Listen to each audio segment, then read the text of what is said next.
Pemirsa, memasuki pertengahan bulan Ramadan, warga mulai berburu kue kering di pasaran. Nastar masih menjadi favorit yang disajikan saat Hari Raya Idul Fitri nanti.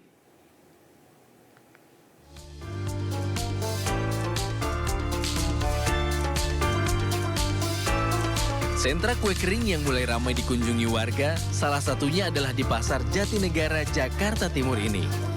Sejak pagi tadi, sejumlah warga terutama ibu-ibu sudah memadati pasar untuk memburu kue kering khas Lebaran. Berbagai jenis kue kering tersedia di pasar ini, mulai putri salju, kastengel, sagu keju, cookies berbahan coklat, hingga yang paling favorit yakni nastar.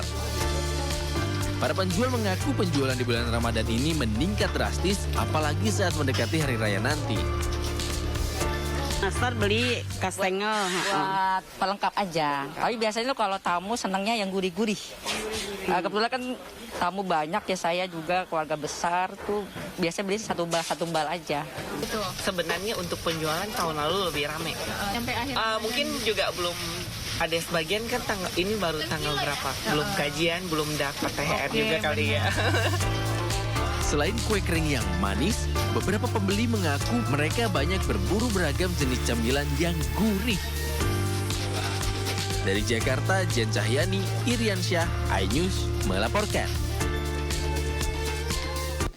Pemirsa, untuk mengetahui antusiasme warga berbelanja kue kering untuk kebutuhan Lebaran nanti, kita telah terhubung dengan rekan Jen Cahyani yang telah berada di Pasar Jatinegara, Jakarta Timur.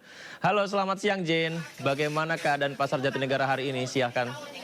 Baik Yudi dan juga pemirsa, memang di sini semakin siang semakin ramai karena memang ya kue-kue Lebaran ini sudah menjadi tradisi masyarakat Indonesia yang disajikan saat Hari Raya Idul Fitri. Dan hari ini di Pasar Jatinegara Jakarta Timur ini di sini banyak sekali toko-toko yang menjual kue-kue kering khas untuk Lebaran nanti. Mengingat ini sudah memasuki pertengahan bulan suci Ramadan. Dan ini pemirsa, saya perlihatkan kepada Anda ramainya masyarakat DKI Jakarta yang memburu kue-kue kering untuk disajikan saat Hari Raya nanti. Nah, tapi tidak hanya kue kering saja ya pemirsa. Di sini saya akan mengajak Anda untuk melihat-lihat apa saja sih yang dijual di sini dan yang menjadi favorit warga DKI Jakarta maupun warga Indonesia ya. Ini dia pemirsa. Nah, permisi. Ini yang masih menjadi favorit masyarakat, nastar. Dan selain itu untuk kue-kuean yang lain yang juga menjadi primadona baru masyarakat yang diburu untuk Hari Raya, ada sagu keju dengan berbagai macam topping. Mulai dari topping yang manis-manis, kacang, kemudian ada coklat, ada keju dan lain sebagainya. Dan di sini juga tidak hanya menjual kue-kuean saja ya, tapi juga ada cemil-cemilan yang dari berbagai jenis dan ini harganya cukup terjangkau, dijual kiloan dan harganya sekitar mulai 10 ribuan saja. Makanya di sini memang ramai sekali masyarakat. Sejak pagi tadi kami sudah memantau sejak pukul 7 pagi dan di sini tutup pukul 5 sore dan hingga nanti sore akan terus ramai dan ini diperkirakan akan semakin ramai menjelang Hari Raya Idul Fitri nanti. Mengingat ini sudah setengah jalan bulan Ramadan dan nanti akan semakin ramai lagi. Dan menurut pedagang di sini memang penjualan meningkat dari Lebaran tahun lalu begitu, dan kami akan pantau terus bagaimana penjualan kue-kue Lebaran yang memang menjadi favorit masyarakat Indonesia, dan saya sendiri juga akan ikut berburu kue Lebaran bersama ibu-ibu di sini. Saya kembalikan ke Anda Yudi. Wah, jadi pengen nitip kue kering nih ke Jen nih. Nanti saya info ya di WA ya Jen ya. Terima kasih laporannya Win. Jen disampaikan dari Pasar Jatinegara Jakarta Timur. Selamat bertugas kembali Jen. Kita ke informasi lain, pemirsa. Tradisi yang kerap dilakukan menjelang Lebaran adalah berbelanja guna memenuhi berbagai kebutuhan di Hari Raya. Pasar Tanah Abang merupakan tujuan belanja yang tepat untuk membeli ragam kebutuhan Lebaran dengan harga terjangkau. Beginilah pemirsa, para pedagang di Pasar Tanah Abang sibuk melayani pengunjung yang datang ke kiosnya. Di pasar terbesar se-Asia Tenggara ini, pengunjung berburu ragam kebutuhan untuk menyambut Idul Fitri. Meski tren belanja daring banyak diminati, namun warga yang gemar berbelanja langsung di Pasar Tanah Abang tak kalah banyak. Harga terjangkau, pilihan produk beragam, dan sarana transportasi yang mendukung, inilah yang membuat Tanah Abang tak pernah sepi dari pengunjung.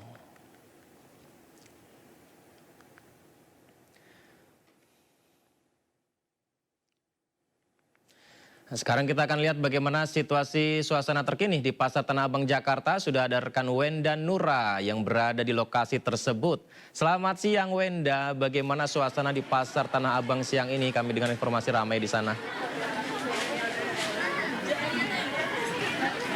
Selamat siang Yudi dan juga pemirsa. Memang jelang Lebaran sepertinya tidak afdol kalau kita tidak berbelanja baju Lebaran. Dan di tengah era gempuran berbelanja secara online, Pasar Tanah Abang ini sepertinya tidak kehilangan pamornya. Karena pada siang hari ini antusiasme masyarakat yang berbelanja langsung ke Pasar Tanah Abang ini ramai sekali. Dan kemungkinan puncak keramaian ini di sekitar pukul 1 hingga 4 sore nanti atau menjelang waktu berbuka puasa. Dan untuk tren baju Lebaran ini biasanya tiap tahun itu trennya berubah-ubah. Namun untuk tren pakaian pria saat ini masih di kemeja koko ataupun baju gamis dengan warna-warna netral ini masih menjadi tren. Dan untuk warnanya ini di putih atau warna-warna gelap seperti hitam, coklat ataupun abu. Sedangkan untuk tren pakaian wanita setelah tahun lalu kita sama-sama tahu bahwa tren hijau sage ini cukup viral ya, dan tahun ini memang masih didominasi orang-orang yang mencari pakaian dengan warna sage. Namun untuk bahannya ini untuk tren saat ini di tren kain yang glossy karena memang saat dipakai ini lebih sejuk dibandingkan dengan bahan linen. Dan untuk puncak keramaian orang-orang yang berbelanja baju Lebaran diperkirakan sekitar 2 minggu sebelum Lebaran. Dan biasanya pada H-5 menjelang Lebaran ini biasanya sudah sepi karena memang masyarakat ini sudah pada mudik atau kembali ke kampung halamannya masing-masing. Dan untuk Anda pemirsa yang akan berbelanja langsung ke Pasar Tanah Abang, kami himbau untuk lebih berhati-hati terhadap anak ataupun terhadap barang bawaannya agar tidak terjadi hal-hal yang tidak diinginkan. Sementara demikian informasi yang kami dapat sampaikan, Yudi. Baik, terima kasih Wenda atas informasi yang disampaikan dari Pasar Tanah Abang, Jakarta. Selamat bertugas kembali. Sementara itu PT Jasa Marga memastikan bakal mengoperasikan secara fungsional sejumlah ruas tol selama periode Lebaran 2024. Di antaranya ruas tol Solo Yogyakarta, Kulon Progo, dan Jalan Tol Jakarta Cikampek atau Japek 2 Selatan. Corporate Communication and Community Development Group Head Jasa Marga, Lisha Oktaviana menyebutkan, Jasa Marga menyiapkan sejumlah ruas tol yang akan difungsionalkan selama arus mudik dan balik Lebaran 2024. Di antaranya Tol Solo Yogyakarta, YIA Kulon Progo, dan Jalan Tol Jakarta Cikampek atau Japek 2 Selatan.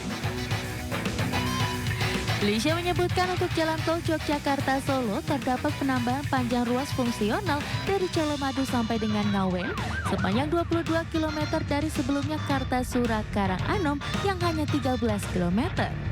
Sehingga pada momen mudik Lebaran 2024 ini akan tersambung ke Jalan Provinsi Jatinong Boyolali hingga ke Jalan Nasional Yogyakarta Solo, dan untuk waktu operasi dari pukul 6.00 pagi hingga 17.00 sore.